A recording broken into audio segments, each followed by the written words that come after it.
السلام عليكم ورحمة الله وبركاته.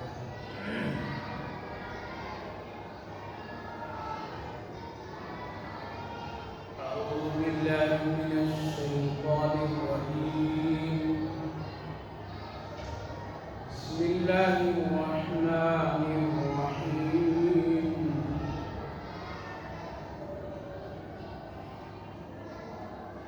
وآخرون اعترفوا بذنوبهم خلقوا عملا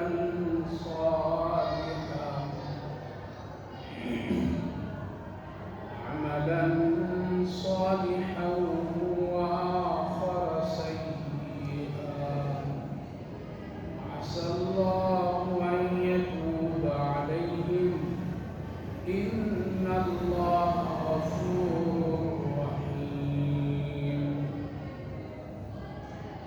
خذ من أموالهم صدقة تطهرهم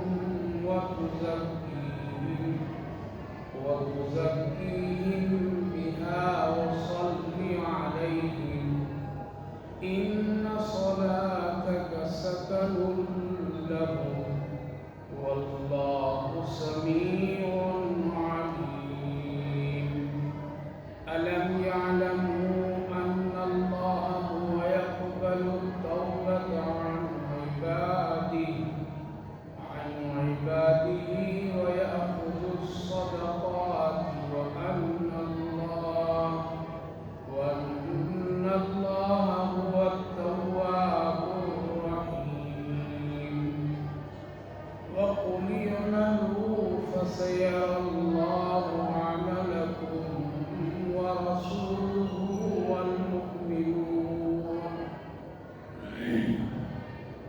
وستردون إلى عالم الغيب والشهادة فينبئكم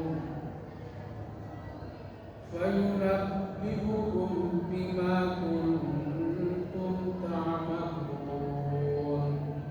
وآخرون مرجون لأمر الله إما يعذبهم وإما يتوب عليهم والله عليم حكيم. صدق الله العظيم.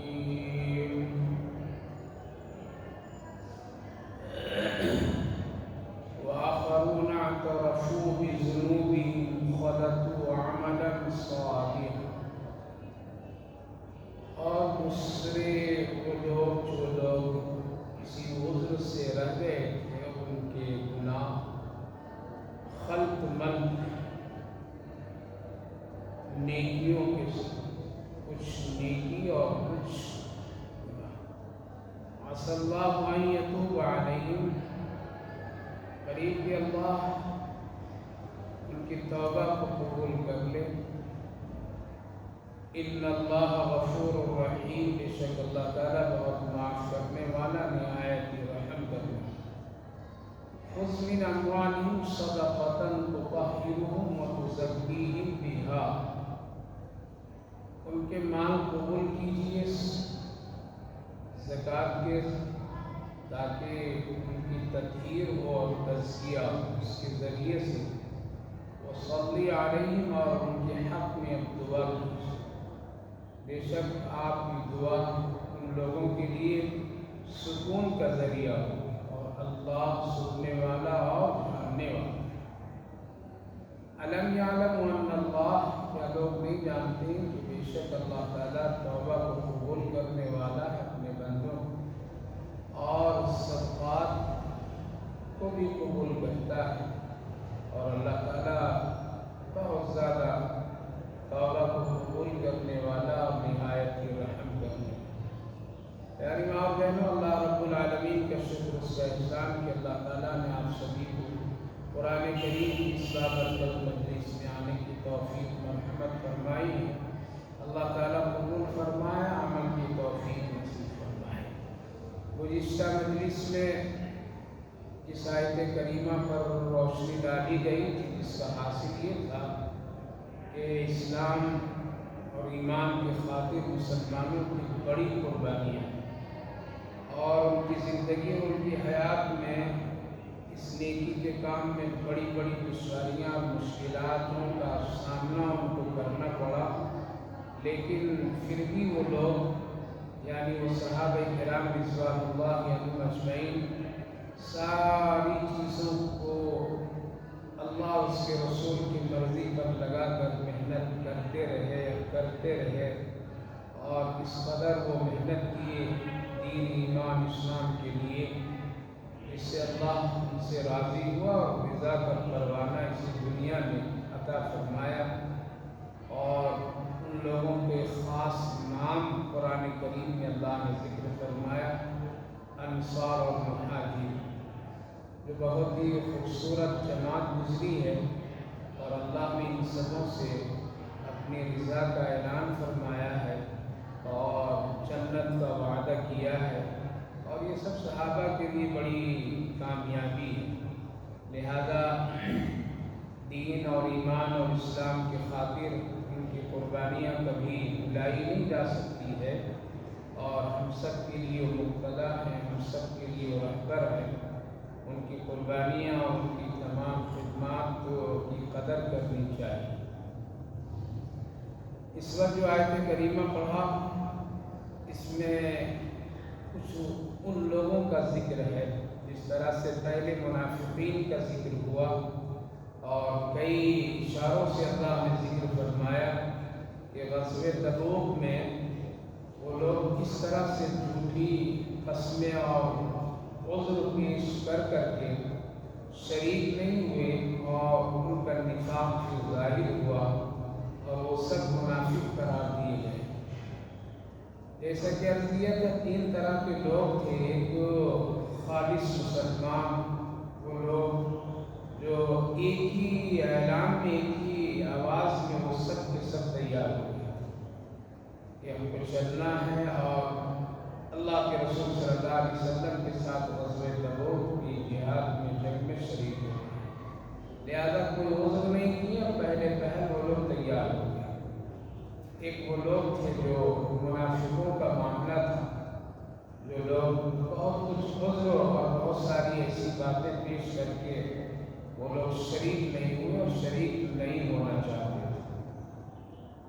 ایک قسم کے وہ مسلمان تھے جن کے پاس کچھ عذر تھا، اور یقیناً عذر کے اور وہ معذورین میں سے تھے، ان کے لیے رخصت، جیسا کہ اللہ تعالیٰ نے قرآن کریم میں فرمایا تھا لیس علی الضعفاء، یعنی کمزوروں پر کوئی ضروری نہیں کہ وہ جہاد میں جائیں اور اس طرح کی قربانیاں پیش کریں۔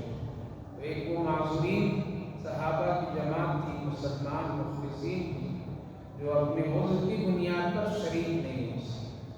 ان میں ہی سے کچھ ایسے لوگ تھے جن کا معاملہ ایسا تھا کہ اتنی شدت کی پریشانی اور عذر نہیں تھے، بلکہ ایک ضرورت تھی، اور ان ضرورتوں کی وجہ سے وہ لوگ اس کار خیر میں یعنی غزوہ تبوک میں شریک نہیں ہونا چاہے، اور ان کی مجبوریاں کچھ کھیتی باغات اور کچھ گھریلو اور کچھ ایسے معاملات جس کی وجہ سے وہ لوگ نہیں جا سکے، جو بعد میں ان حضرات کے لیے بڑی ندامت اور بہت ہی افسوس کا ذریعہ ہوئی۔ ان میں سے 10 ایسے صحابہ تھے جنہوں نے اپنے آپ کو بعد میں شرمندگی اور افسوس کرتے ہوئے ایک اپنے آپ کو مجرم قرار دیے، اور مدینہ طیبہ مسجد نبوی کے ستونوں سے اپنے آپ کو باندھ دیے۔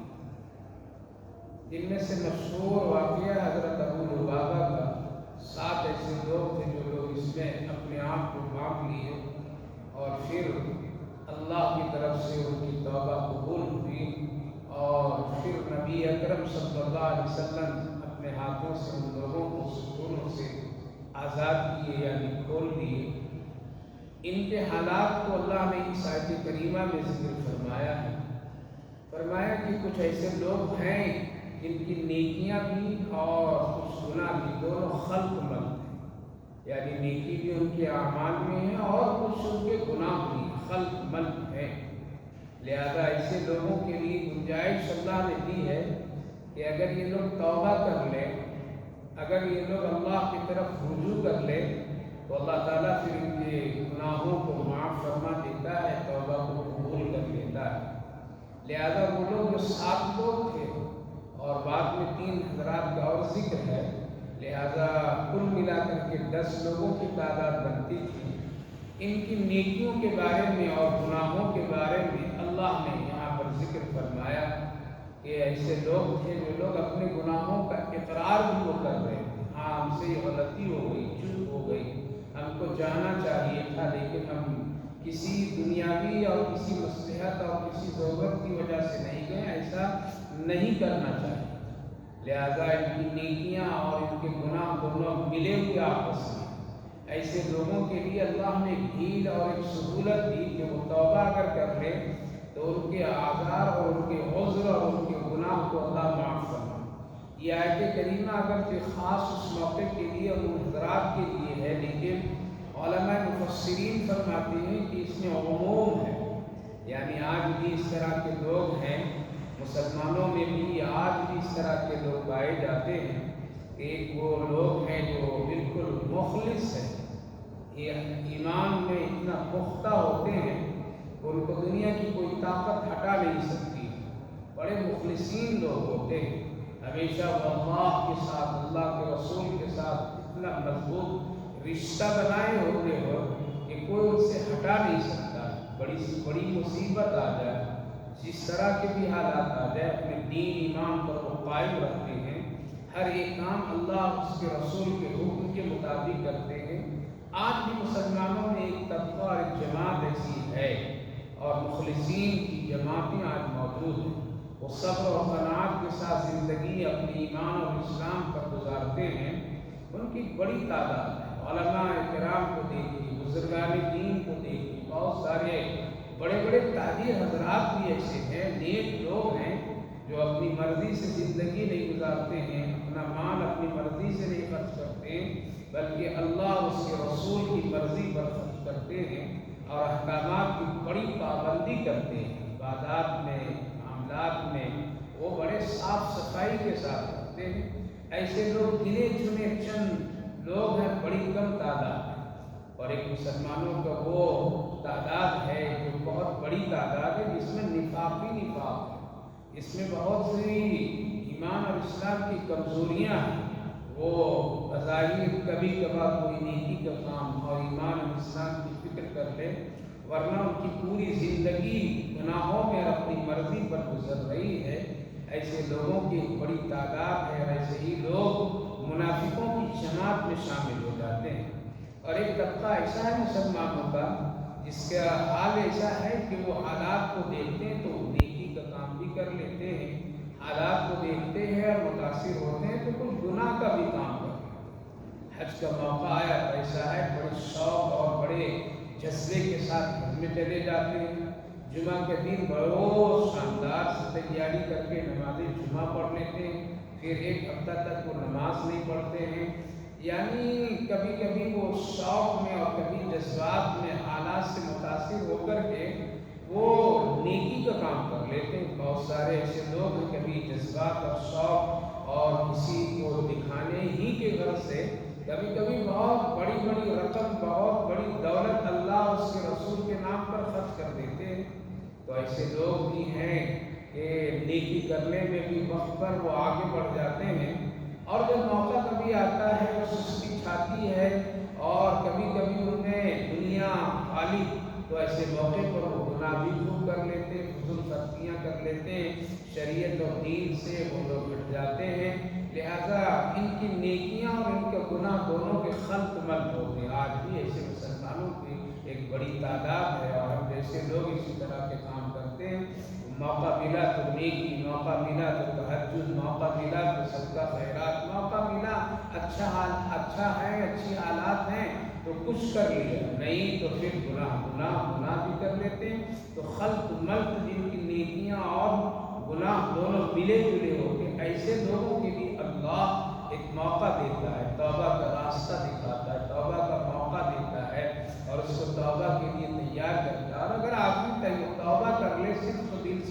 تو پھر اللہ تعالیٰ اس کو معاف فرما دیتا ہے۔ تو یہ آیت کریمہ اگرچہ اس وقت کے لیے ان لوگوں کے لیے نازل ہوئی تھی، لیکن آج ہم سب کے لیے بھی یہ آیت کریمہ موجود ہے اور اس میں بڑی تسلی ہے۔ بعض صحابہ کرام رضوان اللہ عنہم اجمعین فرماتے ہیں کہ آیت کریمہ میں، اس آیت مبارکہ میں بڑی تسلی ہے جیسے گنہگاروں کے لیے جس کی نیکیاں اور گناہ دونوں ملے جلے ہیں، تو اللہ نے ایک ان کے لیے راستہ توبہ کر دیا ہے۔ لہذا وہ لوگ جب اپنے ستونوں سے باندھ لیے اور توبہ صرف دل سے کیے اور خوب اخلاص کے ساتھ کیے، تو اللہ تعالیٰ نے پھر ان کے لیے راستہ نکال دیا اور توبہ کو قبول فرمایا، اور نبی اکرم صلی اللہ علیہ وسلم کو باضابطہ اللہ نے حکم دیا۔ لہذا یہ لوگ جب وہ فارغ ہوئے اور سکونے سے کھلے تو نبی اکرم صلی اللہ علیہ وسلم کی خدمت میں اپنا کچھ مال لے کر کے حاضر ہوئے۔ بعض روایتوں میں ہے کہ کوئی تو پورا مال لے کر کے حاضر ہو گئی، یا رسول اللہ کم سے کم ہمارے اس مال کو قبول کر لیجیے، ہم لوگ جہاد میں جا نہیں سکیں، اور جو مال میرے لیے گویا کہ رکاوٹ کا ذریعہ بنا، روکنے کا ذریعہ بنا، اب اس مال کو ہم لوگ رکھیں گے نہیں، ہم لوگ صدقہ اس کو کر دیتے ہیں، اس کو آپ قبول فرمائیے۔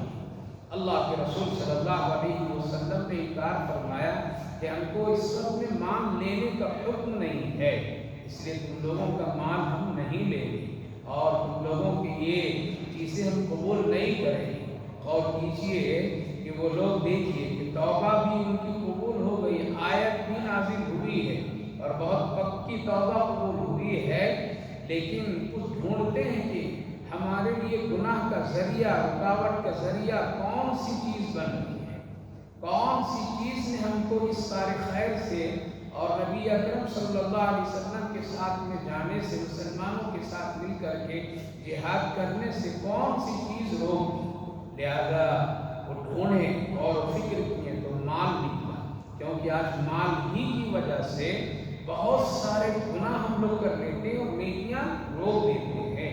لہذا صحابہ کرام رضوان اللہ عنہم اجمعین میں سے وہ لوگ جو لوگ نہیں گئے تھے اور انہی چیزوں کی وجہ سے وہ رکے تھے کہ کھجوریں پکی ہوئی ہے، فروخت کرنا ہے، لینا ہے، دینا ہے، لہذا وہ اپنے مال کو اللہ کے رسول کی خدمت میں حاضر تھے۔ اس سے یہ پتہ چلا کہ جس چیز سے گناہ ہوتا ہو، جو چیز گناہ کا ذریعہ بن جاتی ہو اور جس کے وجہ سے ہم لوگ گناہ کثرت سے کرتے ہیں، ایسی چیزوں سے بچنا چاہیے، ایسی چیزوں سے تعلقات کم رکھنا چاہیے، ایسی چیزوں کو اپنانے میں بہت ہی ہوشیاری کرنی چاہیے، اور ایسی چیزوں میں اور ایسی محفلوں میں ایسی دوستیوں سے بچنا چاہیے جس سے اللہ اور اللہ کے رسول سے دوری، دین ایمان میں کمزوری پیدا ہے۔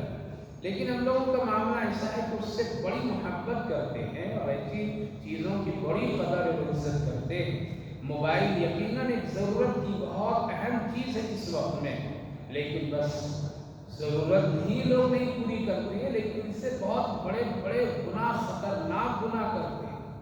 لہذا وہ جس سے گناہ اور بڑے خطرے کے گناہ، ایمان میں کمزوریاں، بد اخلاقیاں، بے حیائیاں، یہ ساری چیزیں اگر اس سے پیدا ہوتی تو اس کو روکنا چاہیے۔ روکنے کا مطلب ہے کہ ان چیزوں کو مت دیکھو، ان چیزوں کو اپنے قریب نہ آنے دو، اپنی نگاہوں کے سامنے اگر آ جائے تو فوراً اس کو آگے کر دو، اس کو ہٹا دو۔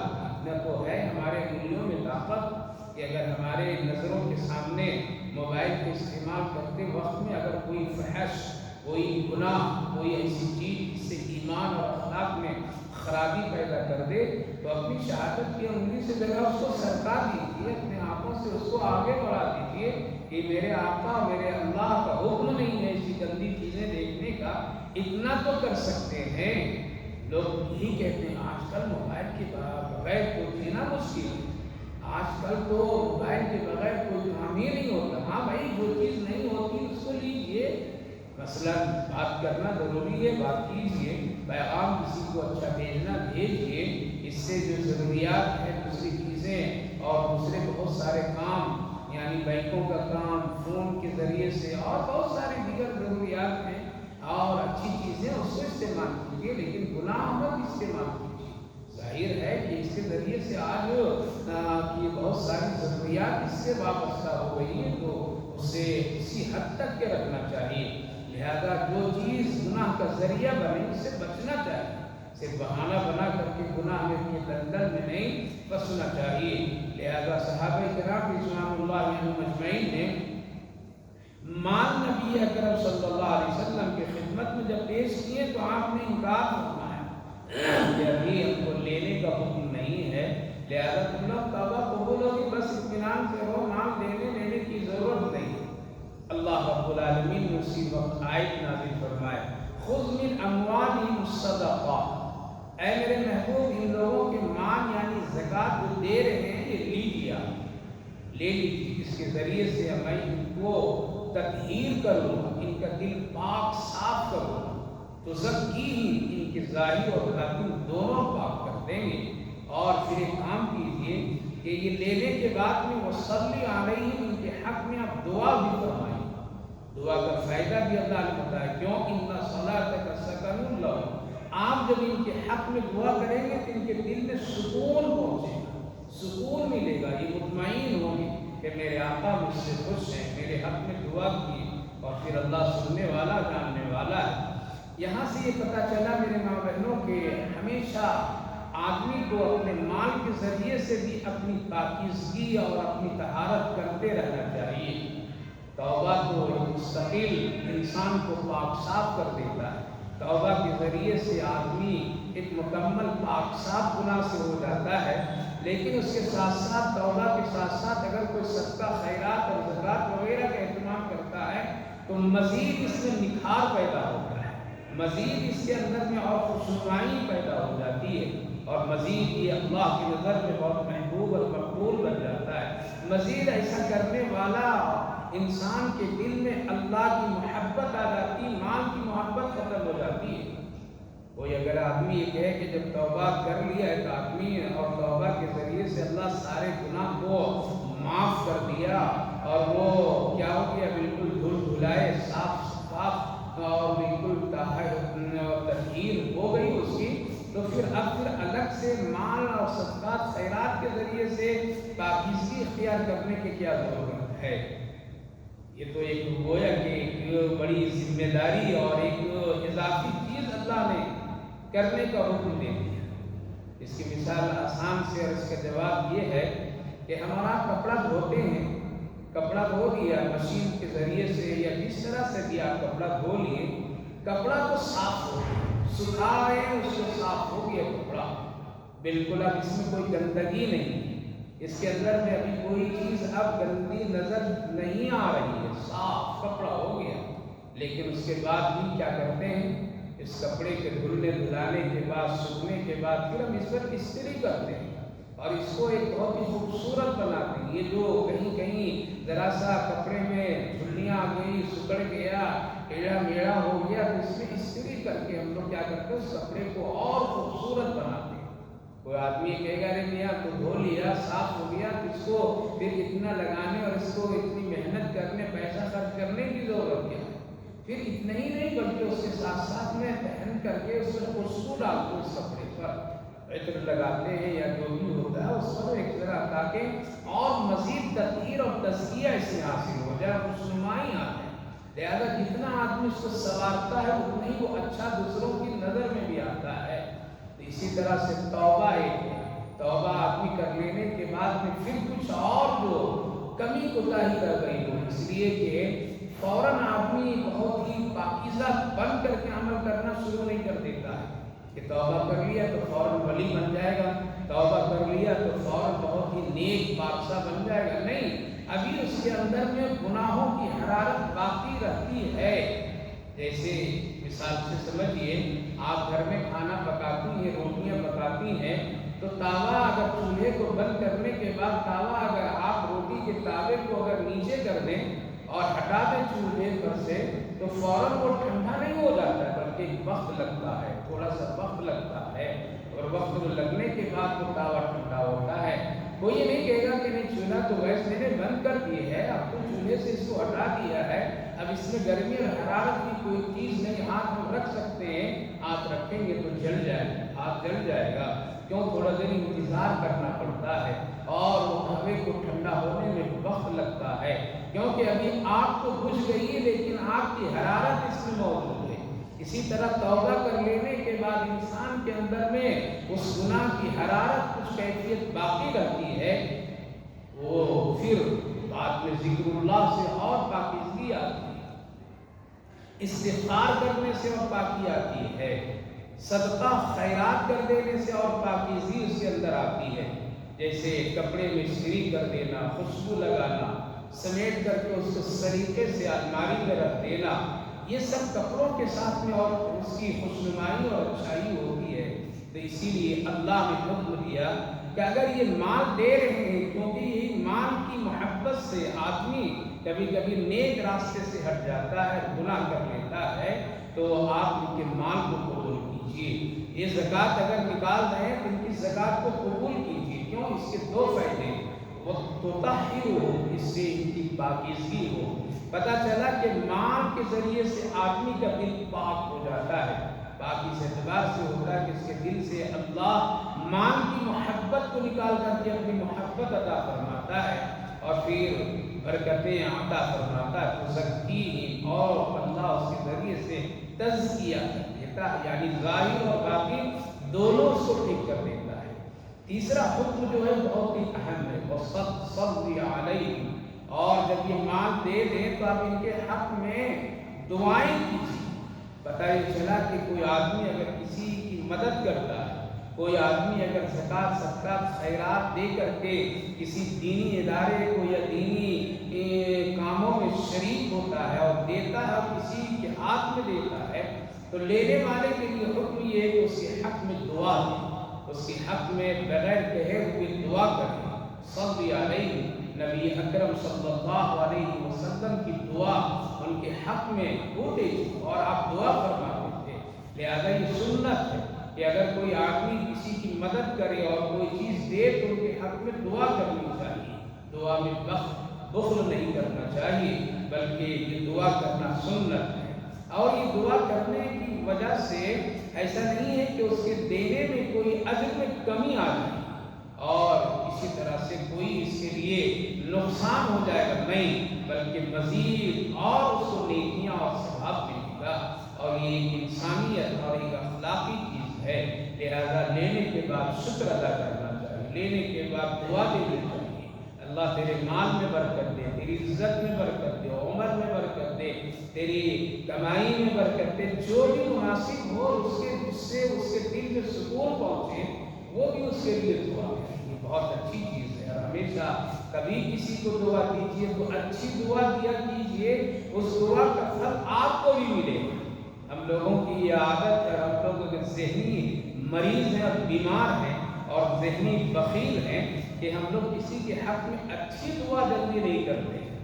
دعا کر کے دیجیے تو وہ دعا خود بخود آپ کی طرف بھی آپ کے لیے فائدہ کا ذریعہ بنے گی، لہذا دوسروں کے لیے بھی بہترین الفاظ میں اچھے کلمات کے ساتھ دعا دینی چاہیے۔ نبی اکرم صلی اللہ علیہ وسلم کو یہ حکم ہے، لیکن یہ حکم عموم ہے، ہر ایک کے لیے، وصلی علیہم، کہ ان کے حق میں آپ دعا کیجیے، کیونکہ دعا کے ذریعے سے سکون ملتا ہے۔ ایک مریض کے پاس، بیمار کے پاس عیادت کرنے کے لیے چلے جائیے، وہاں جا کر کے ان کے حق میں آپ دعا کیجیے تو وہ اس کی دعا سے بہت آپ بیمار کو سکون ملتا ہے۔ ایک پریشان حال کی ایک پریشانی کو دیکھ کر کے آپ تسلی لے لیجیے، صرف کندھے پر ہاتھ رکھ کر کے کہہ دیجیے میں تو ہوں، ہم تیرے خیال رکھیں گے، ہم تیرے حق میں دعا کرتے ہیں۔ قسم خدا کی اس کی آدھی پریشانیاں چلی جاتی ہیں، آدھی بیماریاں چلی جاتی ہیں، دل کو سکون ملتا ہے۔ اسی لیے کہا گیا اپنے بڑوں سے دعا کیا کرو، اپنے بڑوں سے دعا کی درخواست کیا کرو، اپنے ماں باپ کی دعا لیا کرو، اپنے خاندان کے بڑے لوگوں سے دعائیں لیا کرو، اپنے کسی بھی متعلقین جس سے تمہارے لیے اطمینان ہو ان کی دعا سے ان کی دعائیں لیا کرو، بول کر کے لیا کرو۔ دعا ایک بڑی خاموش انقلابی چیز ہے، اس کے اندر میں بڑی عافیت ہے۔ آج ہم لوگوں کو دعا نہ کرنا آتا ہے، نہ دعا دینا آتا ہے، اور دعا میں ہم لوگ بہت ہی زیادہ بخل کا کام کرتے ہیں۔ اسی لیے دعائیں لیا کیجیے۔ اولاد کو چاہیے اپنے ماں باپ کی دعائیں لیا کریں، اپنے گھر کے بڑے لوگوں کی دعا لیا کریں، ساس بہو آپس میں دوسرے کی دعا لیا کریں۔ لیکن ایسا لگتا ہے کبھی کبھی معاشرے میں کہ یہ دونوں قبیلے کے کٹر دشمن ہوتے ہیں، دوسرے کو دعا دینے کے لیے تیار نہیں ہوتے۔ لیکن ایسا نہیں کرنا چاہیے، گھر میں دوسرے کو دعا دینا لینا چاہیے۔ اگر آپ کے گھر میں کوئی اچھا کھانا پکا دیا، آپ دعا دیجیے حق میں، اس کی تعریف کیجیے، اس کو سکون ملے گا، اس کو سکون ملے گا۔ لیکن عجیب اخلاق ہے ہمارے معاشرے میں اور ماں بہنوں کے حالات یہ ہے، اگر کوئی گھر میں خصوصاً اگر کسی طرح سے بہو اگر کھانا اچھا پکا لی تو ساس کبھی بھی اس کے دل میں کوئی اچھے کلمات زبان پر نہیں آتے، اور کبھی اگر ساس اگر اچھی کوئی خدمت اور کوئی حوصلہ افزائی کر دے تو بہو اس کو قبول کرنے کے لیے تیار نہیں، پڑوسی کو قبول کرنے کے لیے تیار نہیں۔ یہ ساری چیزیں بد اخلاقی ہیں، یہ ساری چیزیں ایمان کی کمزوری کی علامتیں ہیں۔ لہذا اپنے گھر میں اپنے بچوں کو اچھی دعا کیا کریں، ساس ہو تو اپنی بہو کو دعا دیا کریں، بہو ہو تو اپنے ساس کے حق میں اور اس کی عمر میں اور اس کی نیکیوں کے لیے دعا کیا کریں۔ یہ دعا ایک ایسا مضبوط رشتہ ہے جس کا تعلق براہ راست عرش سے ہے۔ اس لیے میری ماں بہنوں ہمیشہ اچھی دعائیں ایک دوسرے کو دیا کیجیے۔ رشتہ داروں میں جس طرح سے ایک ماں اپنی بیٹی کے حق میں دعا خوب اچھی دیا کرتی ہے، اسی طرح سے ایک ساس اپنے بہو کو بھی دعا دیا کرے۔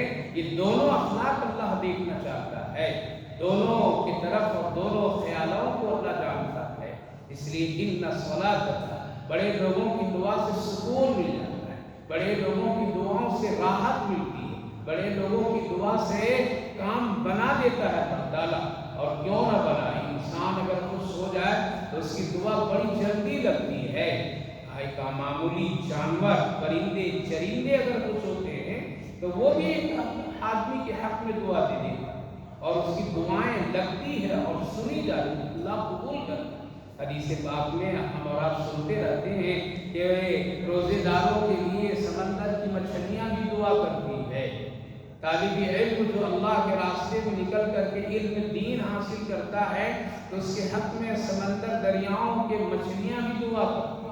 پتہ چلا کہ دعا کا رشتہ صرف انسانوں ہی سے نہیں ہے بلکہ اللہ کی ہر ایک مخلوق سے ہے، اور کوئی بھی مخلوق کسی کے حق میں دعا کر دے تو اللہ دعا کو قبول فرماتا ہے۔ اس لیے ہمیشہ دعا کے لیے نیت بڑی اچھی رکھنے کی ضرورت ہے۔ آج ہم لوگ کہا کرتے ہیں کہ دعا قبول نہیں ہوتی ہے، فلاں آدمی نے بھی میرے حق میں دعا کی، دعا قبول نہیں ہوئی۔ ہاں، اپنی کمیوں کو دیکھیے، نیتوں کو دیکھیے، اپنے آداب و احترام کو دیکھیے، خیالات کو دیکھیے، تعلقات کو دیکھیے۔ یہ ساری چیزوں کو جتنی عقیدت و محبت ہوگی کسی جس سے آپ دعا لے رہے ہیں اتنے اس کی دعا آپ کے حق میں اثر انداز ہوگی۔ لہذا اللہ رب العالمین نے دعا کو اتنا بہت ہی عموم بنایا ہے، اس کا رشتہ اتنا مضبوط ہے اور اس قدر اس کے اندر میں ایک لطافت ہے اور اس کے اندر ایک خوشنمائی ہے کہ کہیں سے بھی آدمی کسی کے حق میں دعا کر دے اللہ اس کی دعا کو قبول کرتا ہے اور اس کے حق میں اللہ بہتری کا فیصلہ فرماتا ہے۔ انسان ہی نہیں بلکہ چرندے پرندے جانور ہر ایک کو اللہ نے دعا کرنے کا ایک سلیقہ رکھ دیا ہے۔ واقعہ میں بہت مرتبہ سنایا ہوگا، اس میں بڑی عبرت ہے کہ جب ایک نوجوان کو جب ڈاکٹروں نے یہ خبر دی کہ تمہاری ماں جو ہے وہ چند گھنٹوں کی مہمان ہے، ہاسپٹل میں ملاقات کرنا چاہتے ہو تو جلدی آ جاؤ۔ نوجوان خبر کو سن کر کے جلدی سے اپنی گاڑی اٹھاتا ہے اور بھاگے رات بھر کا سفر کرتا ہوا وہاں تک پہنچنے کی کوشش کرتا ہے۔ صبح کی وقت میں جب اس کی گاڑی کار میں پیٹرول ختم اور آگے نہیں جا سکتا تو پیٹرول ڈنپ پر پہنچا، اور پہنچنے کے بعد میں اس میں پیٹرول ڈلانے کے لیے لائن میں وہ کھڑا تھا۔ اتنے میں دیکھا کنارے ایک کونے میں چند بلی کے بچے ہیں جو بہت بھوک سے تڑپ رہے ہیں، اس کے اندر میں خوشنمائی نہیں، چلنے پھرنے کی بھوک کی وجہ سے طاقت نہیں، مایوس بیٹھی ہوئی ہے۔ لہذا اس نوجوان نے پہلے یہ کام کیا کہ جا کر قریب کی دکان سے دودھ کی پیکٹ لیا اور اس کو پھاڑ کر کے ان بلی کے بچوں کے سامنے کھول کھول کر کے رکھ دیا۔ بچے سب پیتے اور بلی کے بچے سب وہ دودھ پی کر کے بہت ہی خوشی کے ساتھ اب اچھل کود کرنے لگے۔ اس کے اندر میں خوشنمائی آئی، اس کے اندر میں ایک بہت ہی اچھا پن آیا، اور پھر وہ اپنے انداز سے خوشی کا اظہار اس کے سامنے بلی کے بچے کرنے لگے۔ یہ بندہ اپنی گاڑی میں تیل ڈال کر کے ڈلوا کر کے نکلا جلدی ہاسپٹل پہنچتا ہے۔ ماں سے ملاقات ہوتی ہے، دیکھتا ہے کہ میری ماں بہت ہی صحت کے ساتھ آرام سے اٹھ کر کے بیٹھی ہوئی ہے۔ نوجوان جا کے گلے ملتا ہے، پوچھتا ہے میری ماں تیرے بارے میں کوئی خبر ڈاکٹروں نے مجھے دی تھی کہ تو چند گھنٹے کی مہمان ہو اور بالکل تمہاری حالت بہت ہی خراب ہے، ہمیں خبر دی گئی اور میں بھاگے رات بھر سفر کر کے اب یہاں تک پہنچا، لیکن میری ماں تو بہت ہی اچھی ہو، صحت ہے ماشاءاللہ، بہت دعائیں بھی خوش ہوا۔ ماں کے جواب سنیے، دعا کرنا، دعا لینا نہیں ہم لوگ جانتے ہیں، دعا ہم لوگ صرف ایک الفاظ سمجھتے ہیں، ناراض کر کے دعا کسی سے لینا چاہتے ہیں، ناراض کر کے اوپر دل سے دعا کے لیے کہتے ہیں۔ یاد رکھیے جس کے گھر میں ماں باپ ہے اس کے گھر میں سب سے بڑا ولی ہے۔ جس کے گھر میں کوئی بزرگ خاتون بزرگ شخص ہے اور نیک ہے تو پھر اس کو دنیا میں کسی قبر مزار اور کسی ولی کے پاس جا کر کے دعا کرانے کی ضرورت نہیں ہے۔ سب سے بڑی اور دولت اس کے گھر میں اس کی ماں باپ کی شکل میں اس کے گھر کے ماں باپ کی دعائیں موجود ہے۔ لہذا یہاں تو نہیں بھٹکیں گے آمینوں کے پاس ہی، اور بھٹکیں گی جا کر کے جاہلوں کے پاس جا کر کے اپنے ہاتھ دکھائے گی اور اپنے ستارے دکھائے گی، پوچھے گی، وہاں سے تعویذیں لے گی، وہاں سے لے کر کے پانی کم کرائے، کالے دھاگے باندھے گی۔ ہائے اللہ، جس پیغمبر اعظم نے اپنی امت کی ماں بہنوں پر حیاتی چادر ڈلوا کر کے گئے، پردے میں رکھے، بہت عزت کا مقام دیے، آج یہ اپنے گھروں سے نکل کر کے جاہلوں عاملوں کاملوں ادھر ادھر پنڈتوں نہ جانے کہاں اپنے ہاتھوں کو دکھاتے پھرتی ہے، اپنی مجبوریاں سناتے پھرتی ہے۔ افسوس کی بات ہے، یہ مسلمان عورتیں دین کو بدنام کرنے والی ہوتی ہیں، لہذا اس سے بچنا چاہیے۔ دعا خود کیجیے، دعا اپنے گھر کے لوگوں سے کیجیے، کوئی نیکی کر کے دعا لیجیے۔ اس سے یہ پتا چلا پہلے تم کچھ نیکی کرو پھر دعا لو، اس نیکی کی برکت سے اللہ دعا کو قبول کرتا ہے۔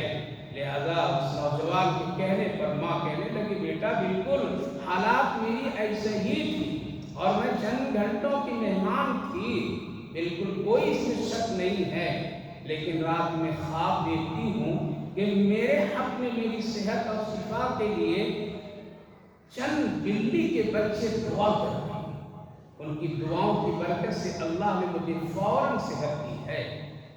ماں کے سامنے اس نے اپنی کارکردگی اور اپنے حالات کو ذکر کیا تو پتہ یہ چلا کہ وہ بلی کے بچے جو بھوکے تھے ان کی خوشی اور ان کی دعاؤں سے ان کی ماں کو اللہ نے صحت بخش دی۔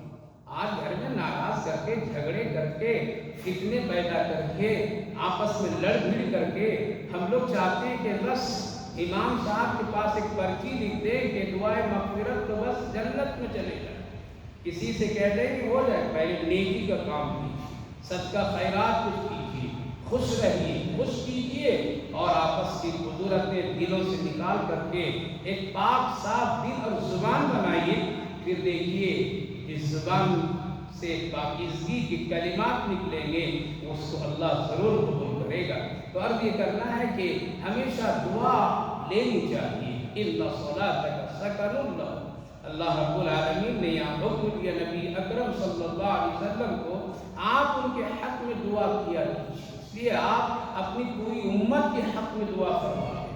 آج اگر نبی کی دعاؤں کی برکتیں نہیں ہوگی میری ماں بہنوں، قسم خدا کی قبر تک کے لوگ صحیح سالم نہیں پہنچ پاتے، بلکہ گھر میں جنازہ رکھا رہتا وہیں سے اللہ کا عذاب شروع ہو جاتا۔ لیکن یہ پیارے نبی صلی اللہ علیہ وسلم کی دعاؤں کی برکتیں اور دعاؤں کا صدقہ ہے کہ گناہوں کے باوجود بھی ہماری اور آپ کی لاشیں قبر تک کے پردے میں اللہ ڈلوا دیتا ہے تاکہ اس کے غیوب کوئی نہ دیکھ سکے نہ جان سکے، ورنہ یہ دنیا کے لوگ اگر جان لیں تو قسم خدا کی قیامت تک چرچا کرتے رہیں گے اور کرواتے رہیں گے کہ فلاں آدمی ایسا، فلاں آدمی ایسا، مرا تو ایسا، مرنے کے وقت ایسا۔ اس لیے اللہ نے نبی پاک علیہ السلام کی دعاؤں کی برکت سے آج گنہگار بھی سفید کپڑے کے پردے میں قبر کے مرو مٹی کے نیچے پردے کے ساتھ دفن ہو جاتا ہے۔ اس لیے ڈریے، گناہ مت کیجیے، گناہ بہت ہو گیا ہے۔ لوگ کر کر کے لوگ کہتے ہیں کہ میں تھک جاتا ہوں۔ ارے گناہ کرتے بھی تو تھکو کبھی، کوئی نیکی کا کام دے دیجیے، سورہ یاسین پڑھو، قرآن پڑھو، درود شریف پڑھو یا اور کوئی نیکی کا کام، نہیں تھک جاتا، کام نہیں ہو پاتا ہے، بہت ہی ہو جاتا ہے۔ لیکن گناہ کرنے میں تھکنا نہیں۔ ایک ایک مرد، ایک ایک عورت آج معاشرے میں اس قدر گناہ کے لیے دندناتے پھر رہے ہیں، بازاروں مارکیٹوں میں۔ اللہ حفاظت فرمائے۔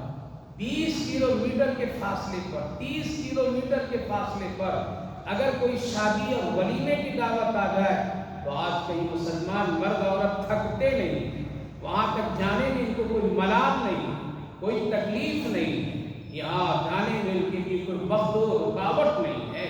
لیکن وہی مرد، وہی گھر کی عورت، اس کے مسجد قریب میں ہے لیکن نماز پڑھنے کے لیے نہ اپنے شوہر کو بھیج سکتی ہے، اور نہ وہ مرد جو 30 کلو، 10 کلو، 15 کلومیٹر جا کر کے اپنے اور اپنے فیملی کو کھلا پلا کر کے لاتا ہے، وہ خود اٹھ کر کے مسجد نماز پڑھنے کے لیے نہیں آتا ہے۔ یہاں پاؤں میں درد ہے، یہاں تھکاوٹ ہے، یہاں عورت بھی سست ہے، یہاں مرد بھی سست ہے، لہذا گناہ کرنے میں ہم تھکتے نہیں ہیں، اللہ کی نافرمانی کرنے میں تھکتے نہیں ہیں، بازاروں میں کو پھرنے میں تھکتے نہیں ہیں۔ ایک معمولی سی کپڑے کی چیز اور ایک چیز کو خریدنے کے لیے 10 دکانیں غیر مردوں کے سامنے جا کر کے پھرنے میں ہم لوگ تھکتے نہیں ہیں۔ ہاں، نیکی کے کام کرنے میں گھر میں تھک جاتے ہیں، اپنے ہاتھ سے اپنے برتن جھوٹا اپنا کھایا ہوا برتن صاف کرنے میں آج کی عورتیں تھک جاتی ہے، اپنا کپڑا صاف کرنے میں آج کی عورت تھک جاتی ہے، آج اپنے ہاتھ سے کھانا پکا کر کے کھانے میں تھک جاتی ہے۔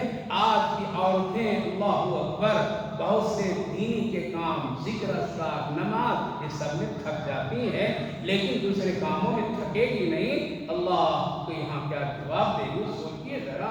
اس لیے ہمیشہ دل کو پاک رکھیے، ہمیشہ نیک نیتی کے ساتھ جینے کا سلیقہ سیکھیے، اپنے بڑوں کو خوش رکھیے، بڑے چھوٹوں پر شفقت کریں، بڑے چھوٹے کی بھی دعائیں لیا کریں، ایک دوسرے کی دعا کا محتاج بن کر کے دعا کا درخواست کرنا چاہیے۔ اللہ اکبر۔ اللہ نے فرمایا ان صلاتک سکن لہم، اے میرے محبوب آپ کی دعاؤں سے امت لوگوں کو سکون ملے گا۔ آج جو نبی اکرم صلی اللہ علیہ وسلم نے جو دعائیں کر کے گئے اپنے امت کے لیے، جو دعائیں رات رات پر رو رو کر کے کیے ہیں، میری ماں بہنوں آج بھی وہ دعا اور کلمات پڑھتے ہیں اور کرتے ہیں تو دل کو سکون ملتا ہے۔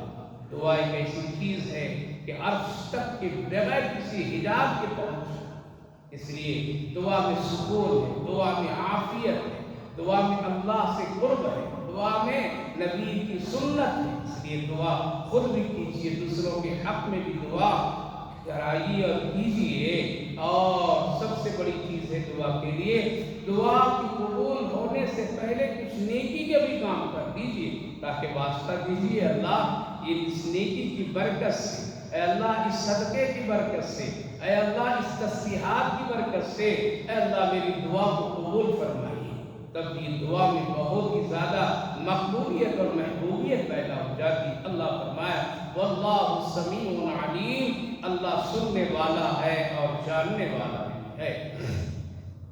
أَلَمْ يَعْلَمُوا أَنَّ اللَّهَ يَقْبَلُ التَّوْبَةَ عَنْ عِبَادِهِ وَيَأْخُذُ الصَّدَقَاتِ وَأَنَّ اللَّهَ هُوَ التَّوَّابُ الرَّحِيمُ۔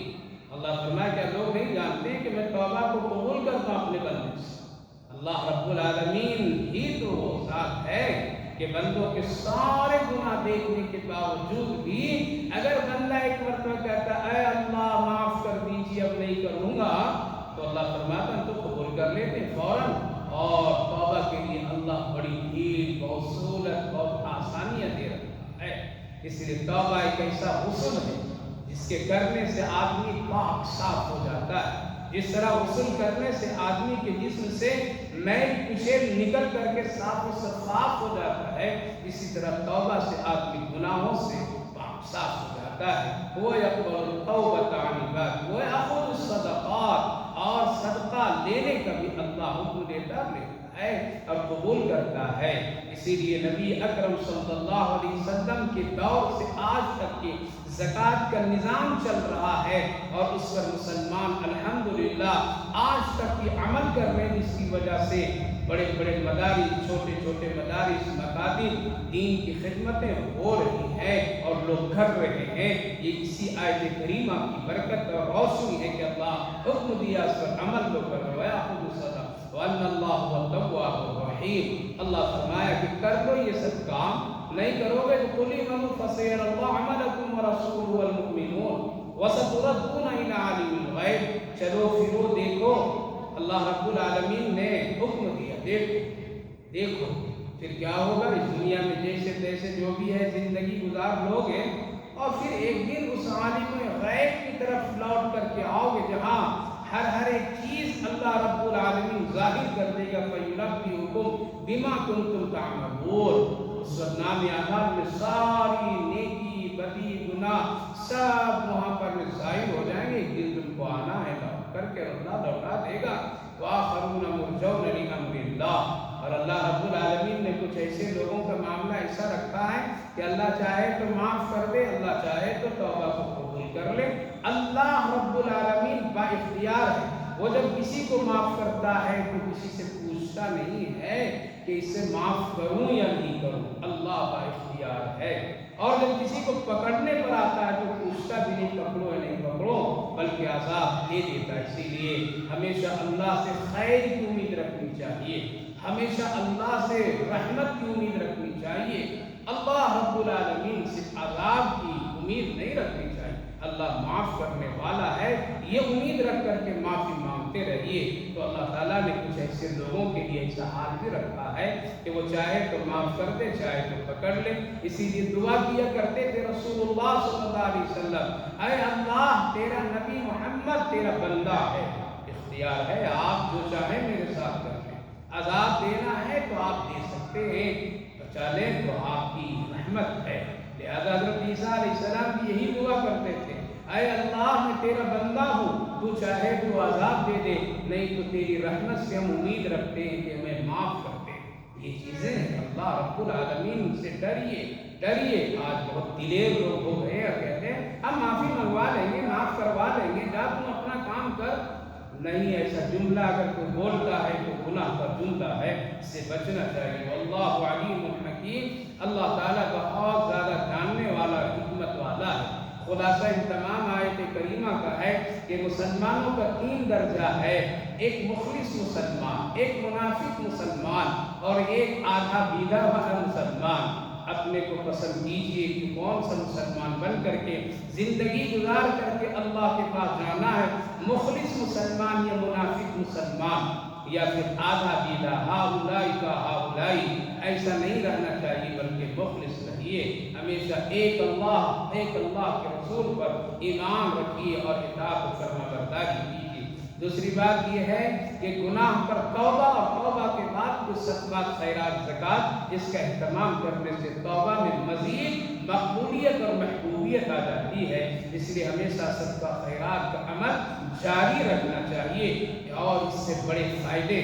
تیسری بات یہ ہے کہ ہمیشہ بڑوں سے اچھی نیت رکھ کر کے دعائیں لیا کیجیے، درخواست دیا کیجیے، اور خود اگر بڑے ہیں تو چھوٹے کے حق میں دعا دیا کیجیے۔ ایک دوسرے کا حوصلہ بڑھائیے، اس سے سکون، یعنی آپ اگر کسی کو سکون دیں گے تو انشاءاللہ آپ کو بھی سکون ملے گا، اور اگر آپ کسی کے سکون چین کو خراب کر کے رکھیں گے تو موت بڑی مشکل ہے، اور آپ کے بھی سکون خراب ہو جائے گا۔ اس لیے سکون دینے والا بنیے، راحت پہنچانے والا بنیے، ایک دوسرے کے حق میں خیر خواہ بن کر کے زندگی گزاریے، یہ اللہ کو بہت پسند ہے۔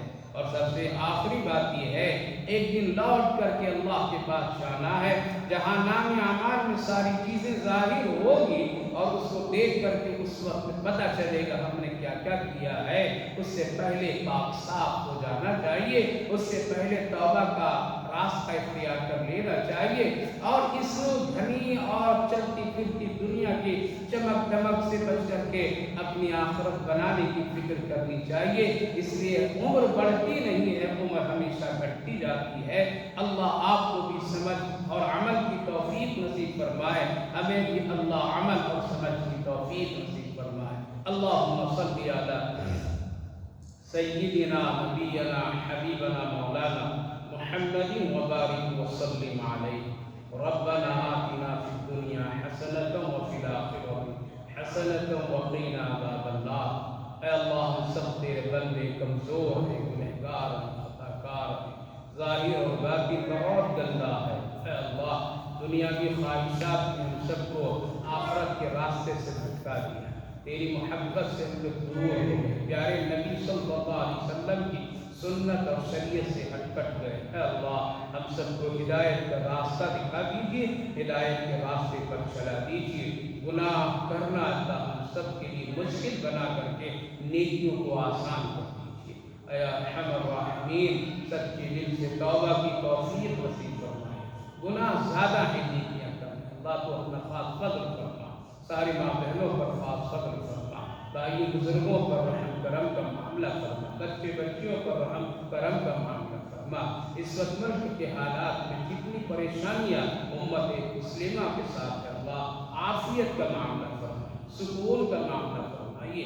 اے اللہ خیر خواہی کی اللہ نیت اور جذبات عطا فرمائیے۔ اے ارحم الراحمین اس بابرکت مجلس کو بے قبول فرمائیے۔ جتنے ماں بہن حاضر ہوئے اللہ سب کی حاضری کو، آنے کو، وقت کو قبول فرمائیے اور اس میں برکت رحمت عافیت عطا فرمائیے۔ جو لوگ بھی قرآن کریم کے سلسلے میں، اس مجلس کے سلسلے میں کوششیں کرتے ہیں، فکریں کرتے ہیں، اللہ سب کی جان مال عزت آبرو میں برکت رحمت عافیت عطا فرمائے۔ سب کو اپنی رحمتوں کے سائے میں جینے کے حق اور توفیق نصیب فرمائیے۔ اللہ ہم سب کی مدد فرمائیے، اپنا خاص فضل فرمائیے۔ جو لوگ بیمار ہیں ان سب کو صحت و عافیت عطا فرمائیے، صحت مندوں کو سلامتی نصیب فرمائیے۔ جو لوگ دنیا سے جا چکے ہیں ان سب کی بخشش و مغفرت فرمائیے۔ ہماری ان دعاؤں کو اپنے فضل و کرم رحمتوں سے قبول فرمائیے۔ صلی اللہ علی النبی وعلی آلہ وسلم۔ سبحان ربک رب العزۃ عما یصفون وسلام علی المرسلین والحمد للہ رب العالمین۔